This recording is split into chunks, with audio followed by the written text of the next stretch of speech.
There are two themes that we should be focusing on Tisha B'Av. The first theme is understanding, as Rabbi Benzion said to us, how much we are lacking, how much the life we are leading now isn't the way it's supposed to be, isn't the way Hashem wants it to be. And you don't have to go too far. Ask the person next to you. Look them in the eye and ask them that key, critical question. Are you happy? And I'm sorry to be the bearer of bad tidings, but the vast majority of the human population are not happy. And the reason they're not happy is because they're lost. And unfortunately, that includes us. As much as we think we're growing and we're accomplishing, seeing Hashem present right here, davening to Hashem and being ready to understand, me, speaking to God, the creator of the heavens and the earth. Do you understand what Shemona Esrei means? If you understood, then you and I would pass out, because little me conversing with God, the creator of the heavens and the earth, is an awe-inspiring experience. But that doesn't mean it means recognizing that Hashem is here, speaking to my creator, directly speaking to Hashem right here. But that sense is so lost. We're so covered up by layers and layers of physicality. And if you don't know why we need to end this exile immediately, just look at the pain. I think it was about 9 years ago. I was speaking in a girls' camp in the summer. And a very sweet, innocent young woman came over to me and asked me if it's permitted to cut on Shabbos. Now, I had learned Shulchan Aruch. I learned Sefta Shabbos. I didn't understand her question. I said, what do you mean? She said, well, I'm in such intense pain that the only way I can relieve the pain is by cutting myself. And by concentrating on the pain of the cut, it relieves my emotional pain. Am I allowed to do that on Shabbos? When I heard the question, I was aghast. But that was many years ago, folks. Of all the magazines, the one that's most closely guarded, the one that's so careful not to let any influence from the outside world in, is Mishpacha. I write for all the magazines. I can tell you, no one gives me a tough time like Mishpacha magazine. Last week's edition had 4 pages. 4 pages written by a young woman who was celebrating her 3rd anniversary of not self-harming herself. And the entire article describes her struggle and how she almost gave in. But this is a mainstream magazine in our community, meaning to say it's become so prevalent, so out there, so regular, that it becomes part of the dialogue. Ladies and gentlemen, healthy, wholesome people don't self-harm. A normal society doesn't have what we experience today. And more than anything, it's not the way Hashem wants it to be.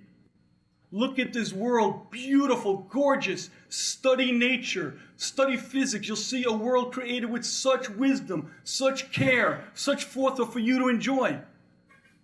Because Hashem is a meitiv.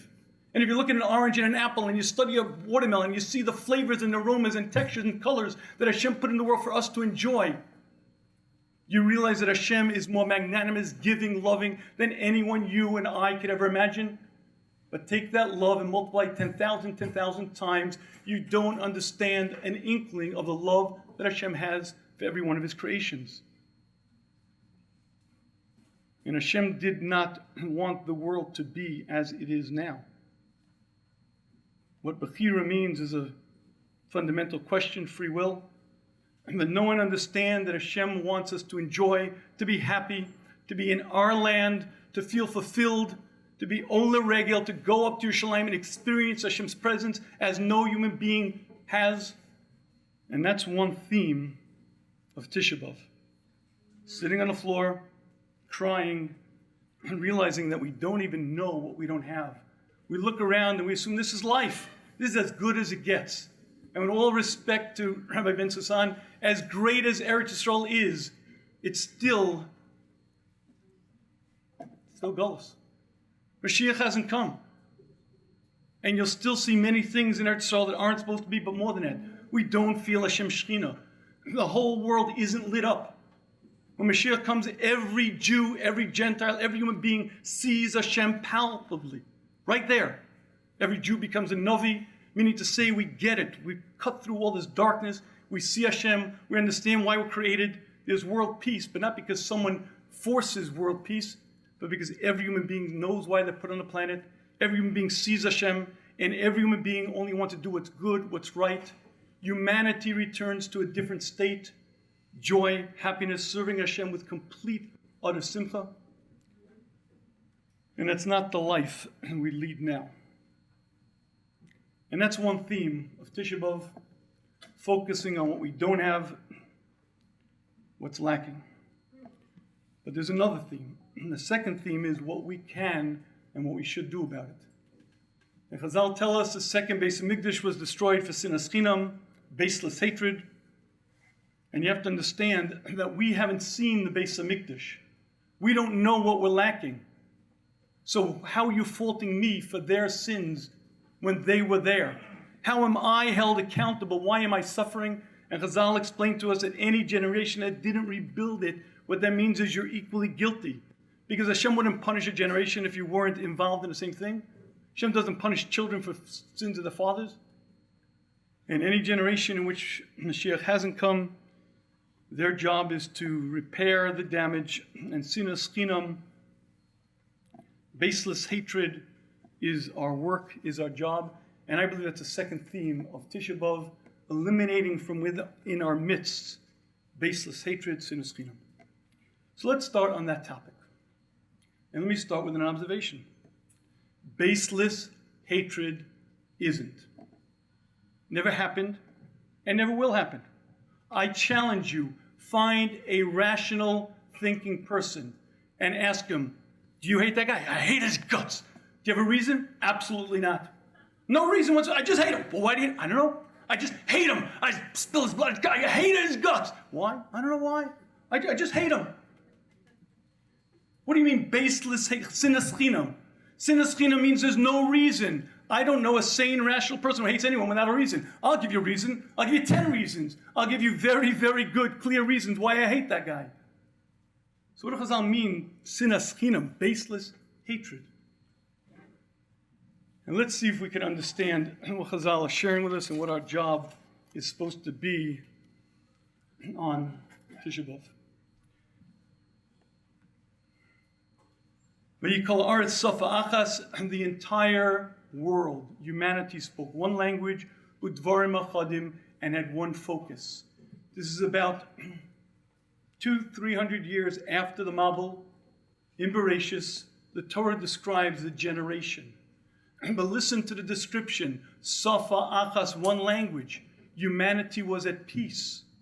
They had one common interest. Safa achas, because Hashem created the human being speaking Hebrew, B'Lashon HaKodesh. That's how Adam was programmed. And every generation afterwards only spoke one language. Safa achas, Hebrew. Everyone spoke Hebrew. Udvar machadim, and the entire world had one unifying principle. Now, doesn't that sound wonderful? It sounds like the Dar HaFlug had everything you could ever imagine. But Rashi explains what was the Dvar Machadim. They were banded together with one principle, destroying Kedusha in the world, fighting a war against God. See, we're clueless. We're atheists, basically. Not you, but maybe me. We don't see Hashem. We're like spaced out. But there was a time when human beings saw Hashem very, very clearly. And you were either with the program or against it.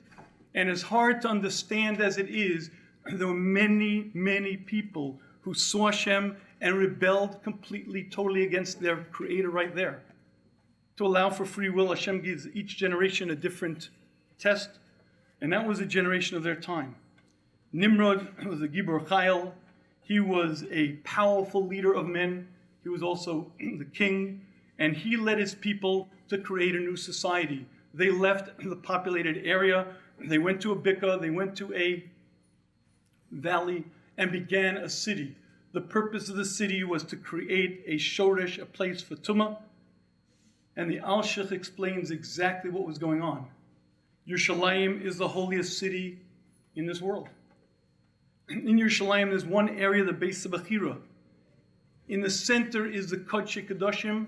That is the holiest spot on the planet. Their goal was to equalize that with Tumah. They were building a city, building an Ir and a Migdal, a tower. Their goal was to put a root to Tumah. Now, don't worry about the fact that you and I don't even know what that means. They did. And they banded together, one language, one people, joined together, set out on their mission. And the Surno explains that they would have succeeded. They would have succeeded, and do you know why? Because as Rashi says very clearly here, they had one element that no other generation before them had. Ava Vareus. And when Hashem turns to the Benzion Shamalat and Heavenly Tribunal and says, what are we going to do about this problem? He couldn't destroy them as he did the generation of Noah. And you know why? Because exactly what Rashi says, they acted with love, they acted with brotherly, commonly interest, they were together. And therefore Hashem says, I can't destroy them. Hashem says to his Benzion, we're going to have to undo this. Hashem comes down, Bilbel Lashonam, instantly. And every human being in that society begins speaking different languages. Until then, Hebrew was the one language. Instantly were the predecessors of German, Latin, and Spanish. And instantly, instead of one language, they now spoke 70 languages. And the next pasuk explains, because of this, by Yifartsu, they had to leave. They couldn't live together. No longer could they band together. No longer could they build a city. They spread up. And Rashi explains why. And Rashi explains because they were on the work site. And the man asked for a brick, but he asked for a brick in German. And the fellow listening then suddenly spoke Spanish and didn't understand him. So instead of handing a brick, he handed mortar. What, you gave me mortar? The guy who asked for the brick took a hammer, smashed him on the head. They began fighting, screaming, kicking. They couldn't live together. From utter, complete harmony, they went to such disunity that they had to spread out to the four corners of the earth. Hashem disbanded them by changing the language. Now, ladies and gentlemen, I'd like to ask the obvious question here. You love each other. You're banded together with one mission, fighting God. Very dedicated. Okay, suddenly something happens. I no longer understand you, and you no longer understand me. Why can't you live together? We'll have the German section building this part of the tower, the French section building this, the Latin speakers here. Why are you all of a sudden smashing each other over the head? What happened? And to share with you what happened, I'd like to share with you a very basic concept that a lot of us aren't attuned to. In psychology today, there's something called theory of mind. Theory of mind means that I have different beliefs, understandings, feelings, and emotions than you do, but because I'm reasonably intelligent, I can understand that you might have different beliefs than I do. You might have different feelings about something than I do. And I can anticipate what your feelings are, what your beliefs are by your outside actions. If you see a woman waiting for a bus, she's running for the bus, and the bus doesn't stop and runs, you know she's likely frustrated. It doesn't take a genius to realize that. Likely her emotional state is not joy and happiness. Likely it's very displeasant. But that concept called theory of mind isn't so obvious and isn't available to all human beings. There are certain cognitive disorders, Asperger's, autism spectrum, where people do not have that cognition. And as a matter of fact, there's an interesting test to tell that psychologists will give to little children to determine whether they understand theory of mind or not. And listen to this test. They'll take a child and they'll say to the child as follows. Sally has a candy. Here's a box and here's a house. Sally put the candy under the box and then she went out of the room. When Sally was out of the room, I took the candy and I moved it from under the box and I put it under the house. And then they'll ask the child, when Sally comes back in the room, where is Sally going to look? Now, obviously, Sally is going to look where she left the candy, because that's what she knows. And 80% of 4-year-olds get that right away. Yet if a child is on the autism spectrum, on the Asperger realm, invariably they don't get it. Of course, Sally's going to look under the house because that's where you put it. And because he knows it, he assumes Sally knows it, even though Sally wasn't in the room, even though Sally wasn't there. But if I get it, obviously you get it. If I understand something, clearly you understand something. If I feel something, clearly you feel something. And if you think that it's just autism disorder, I'd like to share with you, you and I also suffer from this very same reality. Let me show you what I mean. There's a woman who earned her PhD. Elizabeth Newton earned a PhD in psychology at Stanford University for the following experiment. She took group after group and she gave them the following test. She made tappers and listeners.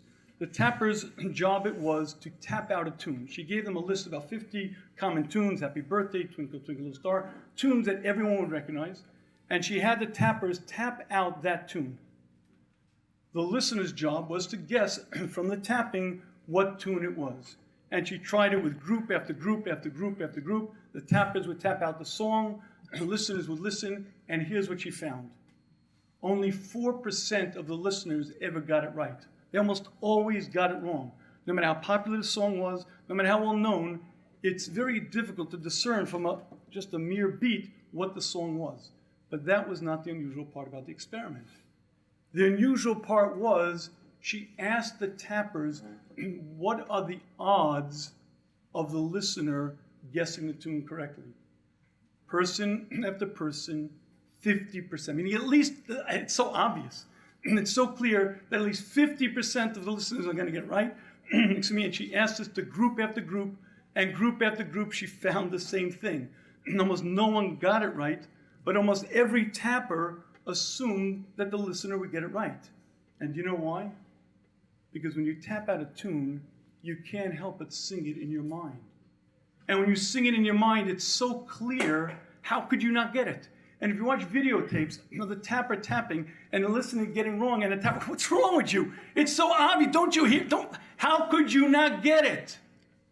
Ladies and gentlemen, that is the number one ingredient in every machlokas, every fight, every disagreement between human beings in any single situation. In my mind, it's so clear, but you clearly don't get it. But I don't understand that you don't get it. And if you don't know what I'm talking about, I'll make it a little bit more clear. A few weeks ago, my wife and I walked out of the bank, and my wife tripped and fell to the floor. I said, are you okay? Are you okay? She was okay. She's fit. She's healthy. She got up and got in the car. I asked again, are you okay? Are you okay? Yeah. 10 minutes later, are you okay? Yeah. A half hour later, are you okay? You okay? An hour later, are you all right? Yeah, I'm okay. I must have asked her 10 times if she's okay. Now again, my wife is not fragile. She's healthy and well. She exercises regularly. Why did I ask her so many times? You know what the answer is? Because I'm married 30 years. And I'll explain to you what I mean. I vividly remember when I was 15 joining a very elite group. I was a purple belt in karate. I was very into martial arts. There was a brown and black belt seminar, and I wasn't invited. I was only a purple belt. And I was a kid, and everyone else were adults. I wheedled my way in, and it was a 2-hour seminar, and everything went fine and well until the end of the seminar. There was an Elimination Circle. What's an Elimination Circle? Basically, all the martial artists link arms, one next to another, to make a big circle, and it starts from the lowest rank in the circle. He throws a round kick to the guy next to his chest, hits him right here, and the kick goes around one to the next, and it's called Elimination Circle because basically you eliminate the weaker, and the last man standing is the winner. Anyway, I thought of myself as a pretty tough kid, and I was a lot lighter and a lot lower rank than everybody. I ain't falling out. The first kick came, I took it, kick went around, some people started dropping out. It went from about 35 to about 25. Second kick, got it, no problem. Went around, now it's about 15 people. Third kick, I'm doing fine. It gets to about 7 people when the guy next to me gets knocked out. He sits down, and suddenly I link arms with Sensei the Puppet. Sensei the Puppet was 35 years old. He was then, I believe, a 5th Dan, 5th degree black belt. 6'2", he weighed about 210 pounds, and I was a 115-pound, 15-year-old punk. And he was a very respectful sensei, and he looked at me and he said, "Little brother, are you in?" And I said, "Hi, Sensei." I ain't sitting out for this one. He said, "Okay." I saw the flash of his foot. I felt the ball of his foot dig into my solar plexus, and I didn't know which part was going to burst first. But one thing I knew, I was out of it. And I sat down, my ego a little bit bruised, but I'll come back next time. You're not getting me out. Okay, that was me when I was 15. And then I got married. Could you imagine if the first year of my marriage, my wife had tripped? "Hey, okay, are you okay? Any broken bone? No concussion? No, okay, let's go. We're done." What do you ask her twice, 3 times, 4 times? What, come on, you fell, big deal. I've gotten smashed, I've gotten hit, I've gotten knocked out. What's the big deal? You fell to the concrete. What's the big deal? What are you making a big fuss of? But gentlemen, let's understand, I'm not callous. I'm not cruel. I'm not an evil person. But in my experience, falling to the ground was not a big deal. And that is the greatest trapping in every human relationship, where I define reality based on my experience, not realizing that the other person might have a very different experience and their reality might be very different than mine. And that is the first ingredient in any machlokas. But you need 2 more for it to be a real bona fide raging war. Second one, I had a couple in my house a couple of weeks ago, and they were having a lot of shalom bayis problems, a lot of serious issues in their marriage.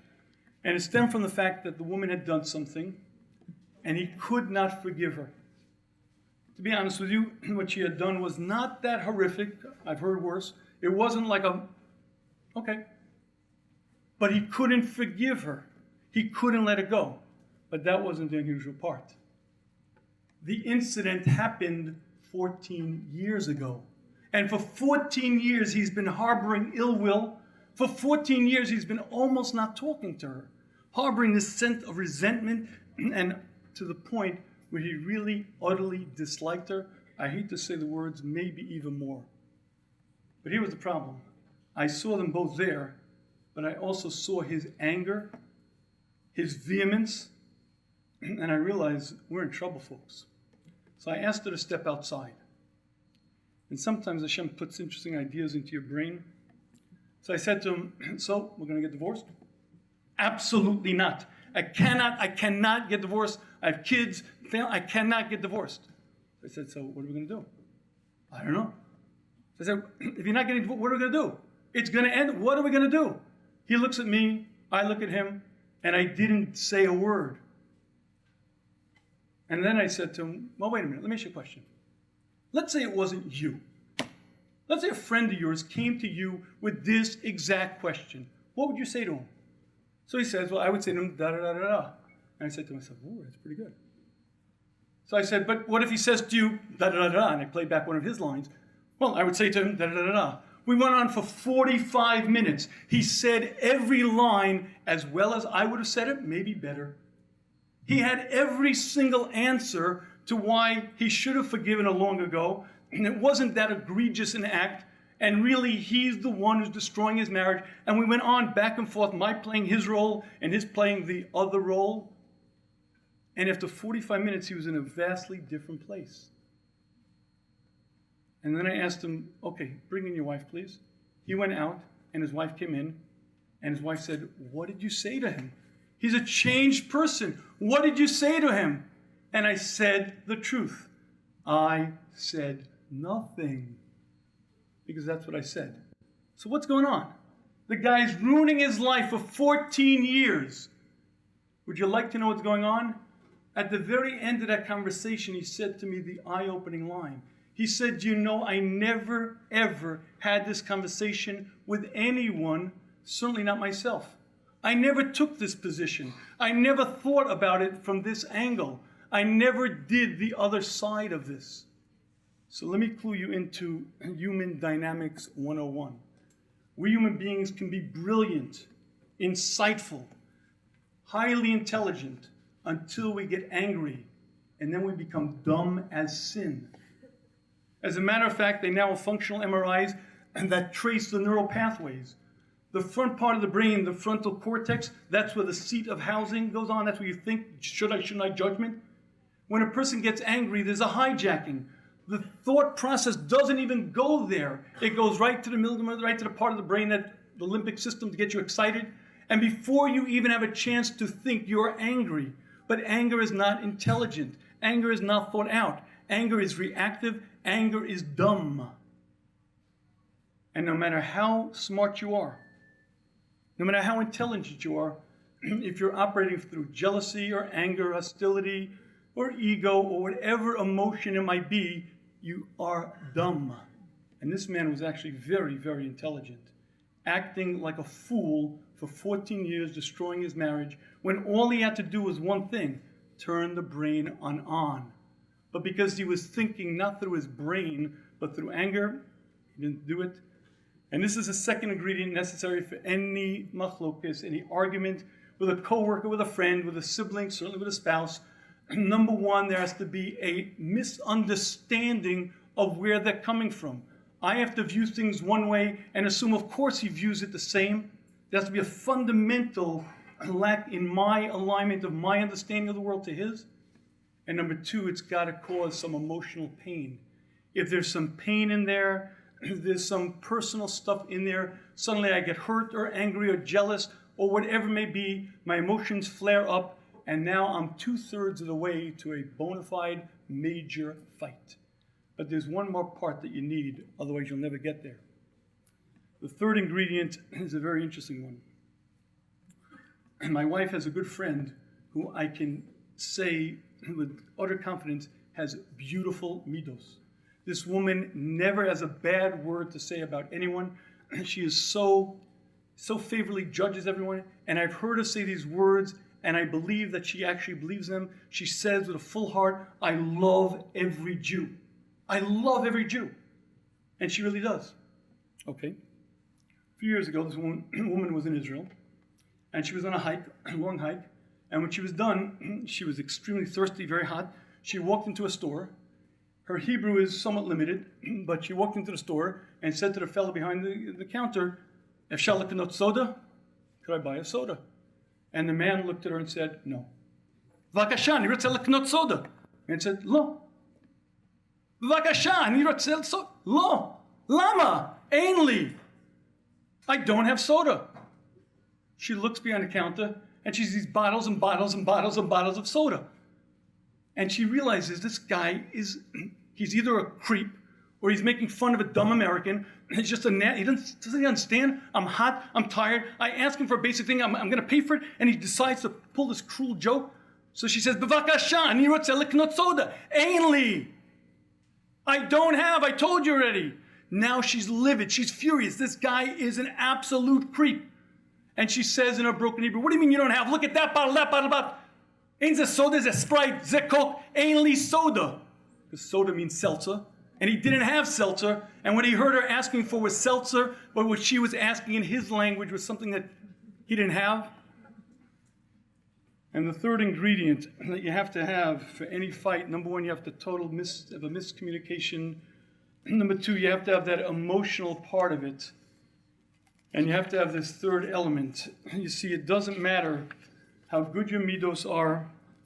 It doesn't matter how much you love another person. And once it becomes personal, you become blind, and then you do what we always do when we're in the situation. We demonize the other person. I asked him for soda, and he won't give me soda. Isn't it obvious that he knows exactly what I mean? I said it 3 times, 4 times.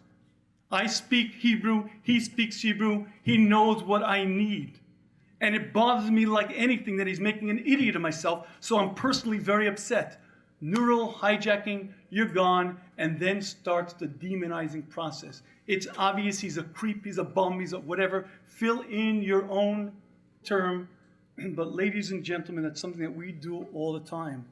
A difference of mindset becomes personal, and then I demonize the person. And if you're not sure that I'm right, ask somebody who's married. Not you and I, folks, but every other married couple does it on a regular basis, and it's just part of the game. And I believe that's exactly what Rashi's sharing with us. Would you like to know what happened on that building site? They were unified as one unit, with one goal to fight Hashem, but they spoke one language. The minute Hashem changed the language, suddenly I asked for the brick and the guy gives me mortar. Why'd you do that? Everyone knows that brick means brick and mortar means mortar. I've never in my life not had somebody understand what I mean. I've never in my life had asked for something and got the opposite. Why'd you do that? I know why you did it. You did it to bother me. So I ask a second time and again you blow it. And a third time and again you blow it. And finally I get it. You're doing it for one reason. You're a creep and a louse. Take a hammer, smash them. They couldn't live together. They spread them out. They couldn't be together as one unit. And ladies and gentlemen, if that sounds like it's strange, if it sounds like it's funny, I believe that it's absolutely as common as the cold. 80% of divorce should not happen, certainly in our community. 80% of divorce happens because the couples are doing things that are dumb. And it really falls into two camps. The first camp is, I don't love you anymore camp. And I've seen this time after time after time. The couple gets busy, they have a couple of kids, and there's work and there's responsibilities, and before you know it, they stop going out, they stop spending time together, they start drifting and drifting. 10 years later, 15 years later, they're sharing the same roof, but nothing else. They're living in two different universes. And that's the first camp of people who end up in that problem area. That camp we're not talking about. This is Tisha B'Av. And that camp, you go to shmooze.com, you download this marriage seminar, you take your wife out once a week. Once a week means once a week. You do what a couple does if they want to foster a relationship. You spend time together, you build that common feeling, you work together as a couple. But that's not today's discussion, because that's not Tisha B'Av discussion.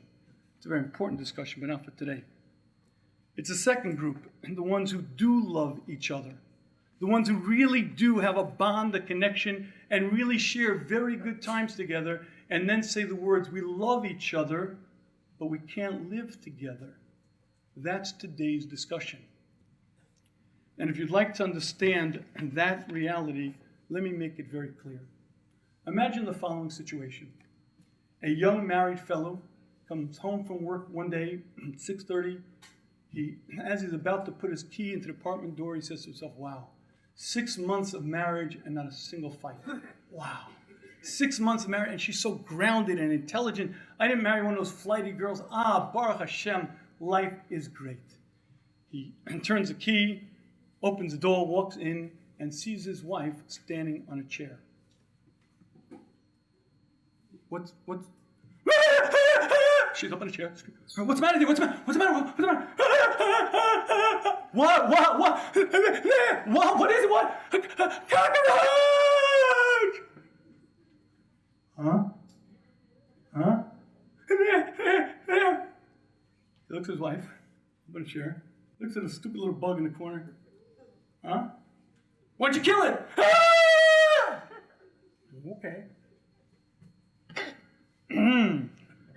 You can come down now, dear. Okay? Wow. Okay. Scene 1. Scene 2, 2 weeks later. He's at work. He owns a store. Very busy at work. And a coworker, an employee actually, brings him the phone. Boss, you better, it's your wife. Something's wrong. What is it, dear? What? Please come home. What is it? What happened? There are 2 of them. Come home. Huh? What? There are 2 of them. The big cocker. Come home, please, right now. He hangs up the phone. She's crazy. She's out of her mind. She expects me to leave the store with an employee, leave it to kill a stupid cock. Is she nuts? All right, listen. Shalom bias. He gets in the car and he is fuming. He is steaming. Smoke coming out of his ears. He walks into the apartment and there she is. Ah! Where are they? Over there. I hope you're satisfied. Storms out, closes the door behind him with a slam, gets back in his car, goes back to the store. Ladies and gentlemen, who's right? Who's right? So the ladies, of course, will say she's right. And men, of course, will say he's right. Would you like to know who's right? Who cares? If it's a court of law, you better know who's guilty and who's innocent. If it's a business transaction, somebody's right and somebody's wrong. But if you're in something called a relationship with human beings, if you would like to be right, goodbye. It's over, baby. Kick it, goodbye. Because I'd like to share with you that both of them are 100% right. And both of them are 100% wrong. And I'll make it very clear. Now listen, I have 6 kids. Baruch Hashem, I have 4 daughters and 2 sons. And for the life of me, I don't understand why, but the girls are afraid of bugs. Ooh! As a matter of fact, invariably what happens is when the kids were little, there was a bug around, they'd call one of the baby brothers to go get it, just hoping that he wouldn't eat it in the process. And I don't know why it is, but generally speaking, girls are afraid of bugs, guys aren't. I don't know why, but it's a reality. But here's the simple reality. When she's up there on the chair, she really, really is afraid. She's not faking it. And she's not afraid because she's some basket case. She's not afraid because she's Looney Tunes. She's afraid because that's her reality. Her experiences shaped her reality, and she is really afraid.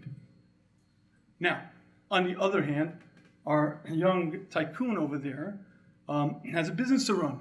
And he really is correct that it's pretty irresponsible for me to close a store or leave it in an employee's hands to go kill a stupid bug. But you see, this is the point. If you'd like to know who's right and who's wrong, you're asking the wrong question. If you want to ask an intelligent question, is what's going on there? And I want to share with you the 2 most important words you'll ever use in a marriage, you'll ever use in any strained relationship, whether it be with your parents, your children, your coworkers, your neighbor. The 2 most important words. Anyone know what they are? So I usually get a what? Are you all right? That's not bad. I'm sorry. It's pretty good. How about anyone for yes, dear?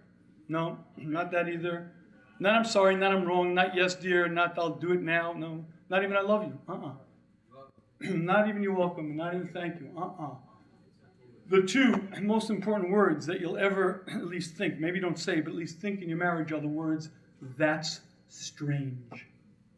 That's strange. And I'll explain to you why. If I asked you which words preceded every scientific discovery, most people say, well, before someone discovered some new chemical, some new process, the person said, Eureka, I've discovered it.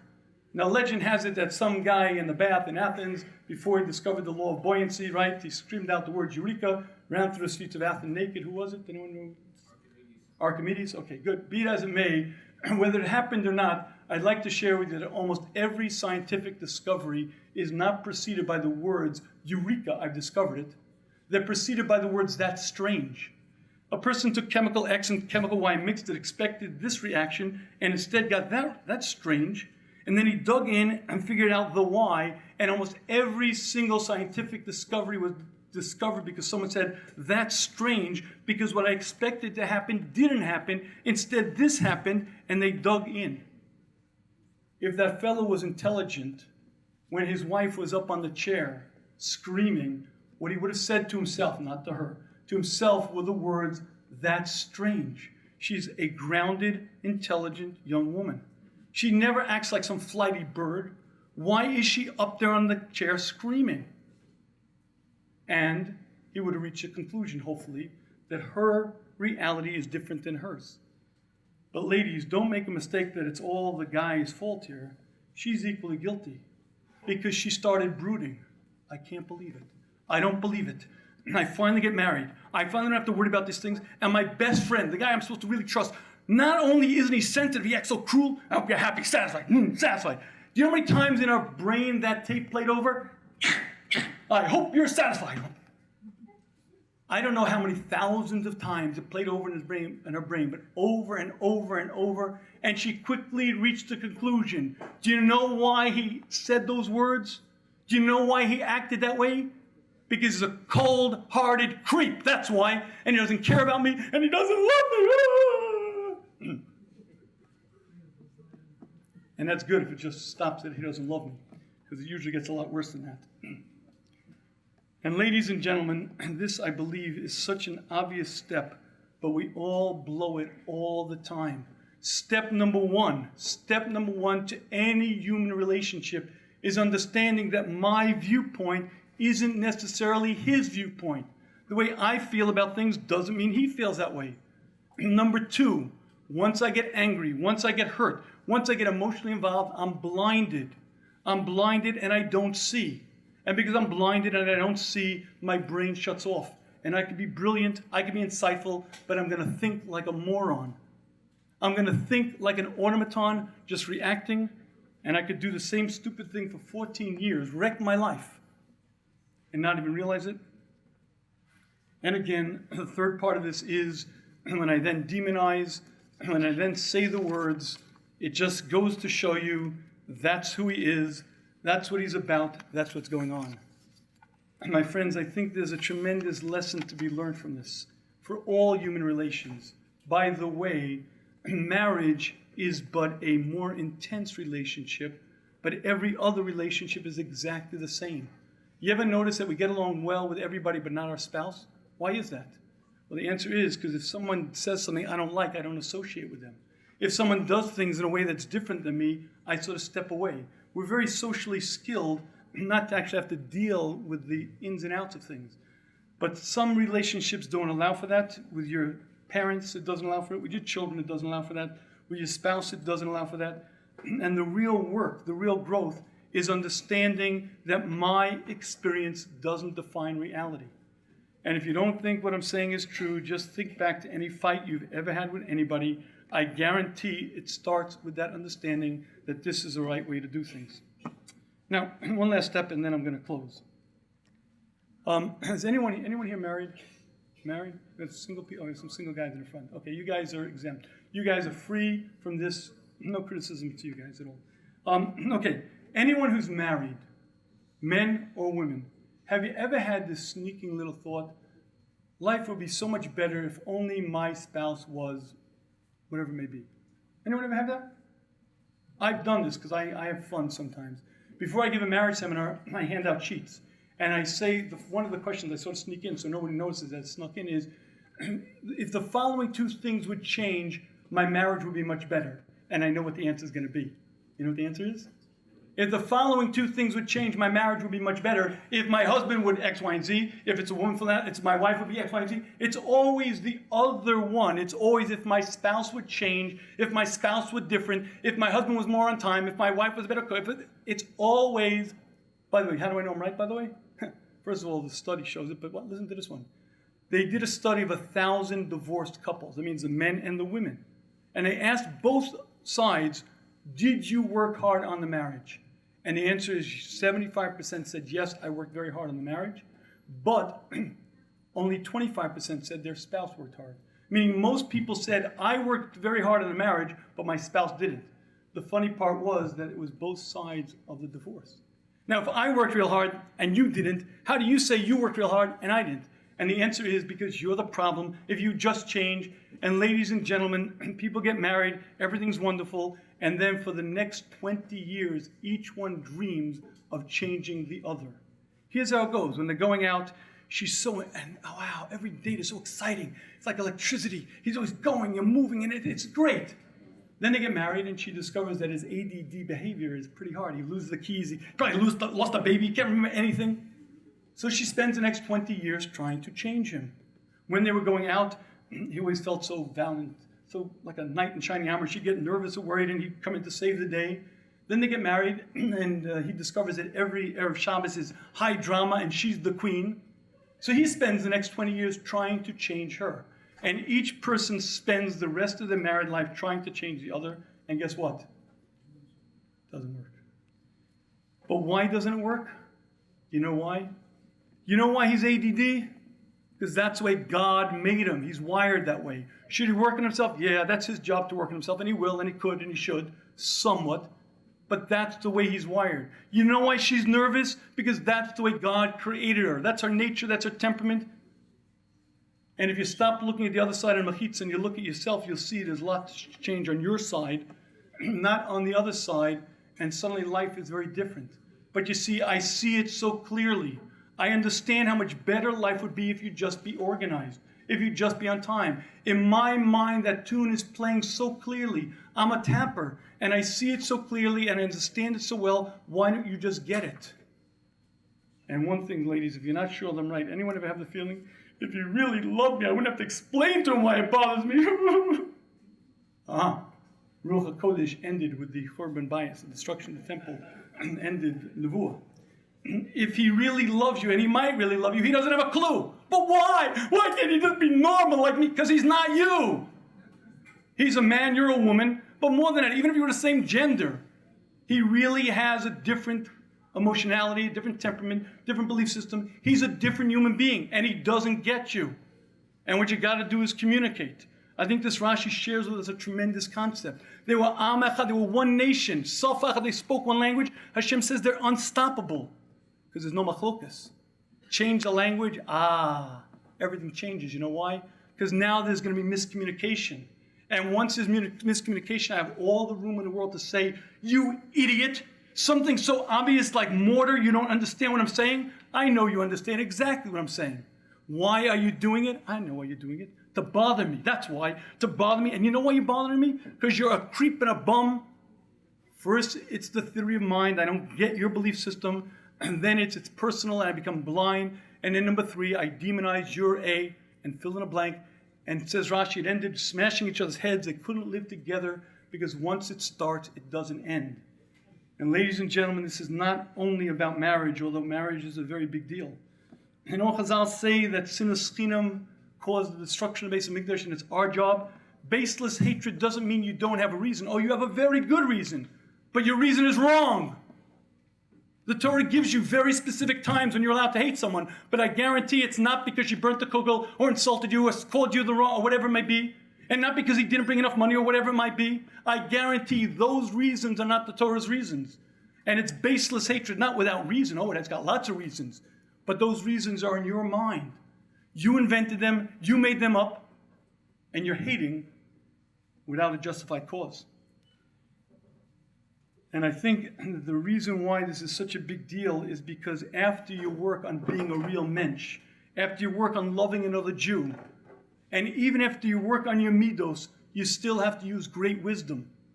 Because if it's a coworker, if it's a friend, if it's a boss, and he said that line, and you start brooding, how could he say that after what I did to him, after what I've done for him, after I've gone so, how could he say it? That's when you have to stop yourself. And you have to say to yourself, wait a minute, maybe he is a good person. For the past 20 years, he's been kind, good, and normal. Maybe he has a different viewpoint. Maybe he views it from a different point. Maybe he doesn't understand the word soda. Maybe when I said soda, he understood seltzer.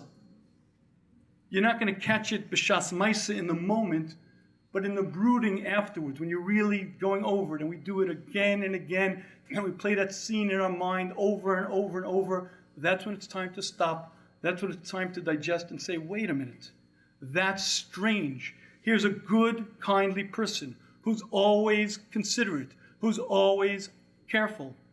Why would a good, kindly person do that? That's strange. And then you start digging in. And then you start understanding that maybe he's different than I. Maybe he has a different temperament, a different mindset. Maybe it doesn't mean to him what it means to me. Maybe he got smashed over the head 1,000 times because he was a karate guy, and maybe falling to the floor isn't a big deal to him.